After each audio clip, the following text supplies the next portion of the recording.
ហើយថារងថ្ងៃហ្នឹងជាមនុស្សស្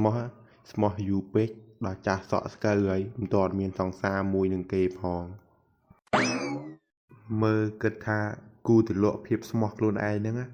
ចោលបដូរយកភាពសាវ៉ាហើយមើលទៅមើលសាក់គិតទៅក្រៅអំពាវនាវលក់ភាពស្មោះចោលសិនក្រែងលោបានលុយ$2-3ទៅតឹងប្រពន្ធអាចុយអញមើលទៅភូមិយើងឥឡូវដូចជាមិនសូវសម្បូរអ្នកស្មោះស្នេហ៍សោះឯងនេះក៏គិតដូចអញដែរអញមានអារម្មណ៍ថាមនុស្សស្មោះភូមិយើងកាន់តែបាត់ទៅនៅសល់តែមនុស្សសាវ៉ាមិនអញ្ចឹងទេវ៉ៃមើលគិតទៅអញគូតែនាំមេភូមិបង្កើតសារមន្ទីរឃុំឃាំងមនុស្សស្មោះហើយដើម្បីកុំឲ្យពួកគាត់បែកចិត្តសាវ៉ាអញគិតថាគំនិតនេះពិតជាល្អមែនហើយពីព្រោះថាឥឡូវមនុស្សស្មោះកំពុងតែផាត់ពូជទៅហើយលក់ភាពស្មោះមានបងប្អូនណាចង់ទិញភាពស្មោះរបស់ខ្ញុំទេជុំយកកណ្ដងឆាបមកសញ្ញាពួកយើងមកដល់ហើយនេះព្រាមរាយការណ៍ដល់មេភូមិចាប់ដាក់ក្នុងសារមន្ទីរហ្មងទៅហេអាអូនពីរនាក់ពួកឯងមានចំណាប់អារម្មណ៍ទិញភាពស្មោះពីតានៅស្មោះយូរពេក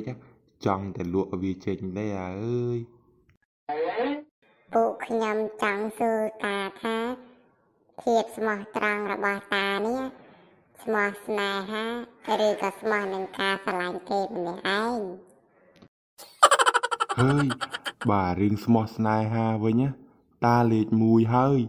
តែបើរឿងស្មោះនឹងស្រឡាញ់គេម្នាក់ឯងតាក៏លេខ1ដែរជុំអាចុយមកសញ្ញាយើងសត្វនេះមិនចាប់ទៅតែហ្មងហើយជុំចាប់គាត់យកទៅកាត់ដែរ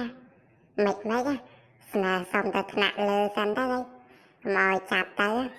គាត់ថាគាត់សាវ៉ាវាខូចក្រេឌីតពួកយើងអស់ហើយអានេះហើយចុះអាចៅពីរនាក់ឯងហ្នឹង